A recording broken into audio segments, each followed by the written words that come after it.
At the height of the pandemic, the screening rates for breast and cervical cancer fell by nearly 90% in the United States, and everyone panicked.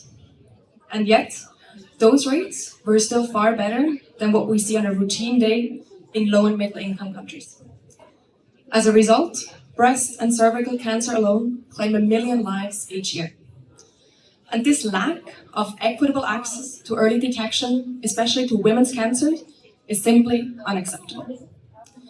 So what makes it so difficult to provide early detection that is affordable, accessible, and scalable to women in underserved areas?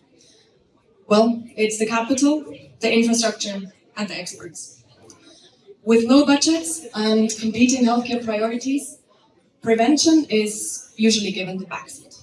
And even if you had the expensive equipment, maintenance and steady wall power are often not available. And even if, by magic, you had the capital and the infrastructure, there simply aren't enough experts. Despite these challenges, we at UI Life Sciences believe that there is a formula that can work. So we have developed a framework of attributes that guides the design and development of our innovations to bring early detection to women in LMICs. The first of these attributes, and you might have guessed it, is affordability. Tests must be as affordable as a doctor's visit in that region, or better yet, free, supported by government or insurance. To achieve this affordability, device makers must adopt a razor blade model, and what I mean with that is that they avoid large upfront investment costs and instead allow for smaller pay-per-use payments over time. The second attribute is efficacy. Tests must be efficient to not burden the local healthcare system with too many false positives. That means that tests with a high sensitivity rate, a low false positivity rate, and a high negative predictive value. Next up comes usability. Tests must be easy to learn and must be operable by lay community healthcare workers. The technology should give them a simple go or no-go decision support that they can follow. Next up is mobility. Devices must work outside of traditional clinic setting, meaning that they are handheld, battery-driven, and independent of internet. Luckily, there's an alternative technology available, and that is mobile phones, which are widely available and which offer data processing, analytics, and a rich display, all at very low cost. And the final attribute is patient acceptability. Tests must be non-scary, meaning that they are pain-free and non-invasive, and they must be offered close to patients' homes. For example, in a community health clinic, in a school, or a local place of worship. This set of attributes had guided the development of our innovation, one of them being the iBreastExam.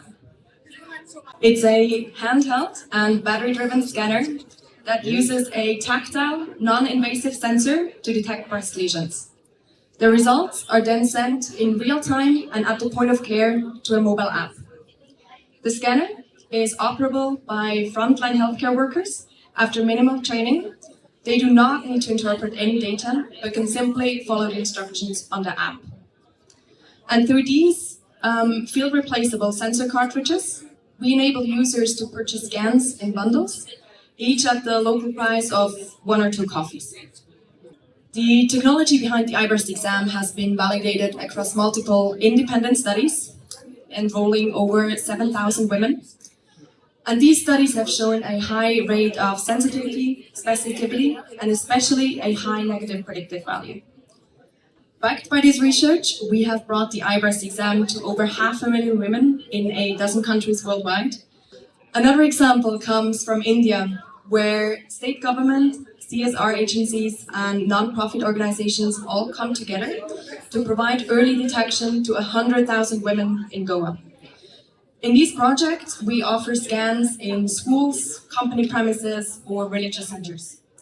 And in these projects on the ground, we see detection rates 2 to 3 times higher than clinical breast exams, with positivity rates of less than 5%. And to bring the technology to women in these countries, we have partnered with state government, non-profit organizations, but also with global companies such as Siemens and Pfizer. We're a member of the American Cancer Society, and as of recent, also a proud member of the UICC. But we didn't stop there. We wanted to push the technology even further. Our goal was to scan for 2 major cancers in a single visit and without significantly increasing the cost burden. And that is why we have developed Cervical, a mobile connected cervical cancer screening tool that fulfills the same attributes as the iBreastExam and that integrates seamlessly into the same app. So now it's possible in a single visit to triage healthy women for both breast and cervical lesions in a single visit. And that is why we are indeed convinced that it is possible to bring equitable access to early detection of women's cancers. It can be made affordable, accessible, and scalable. And we believe that together we can. Thank you.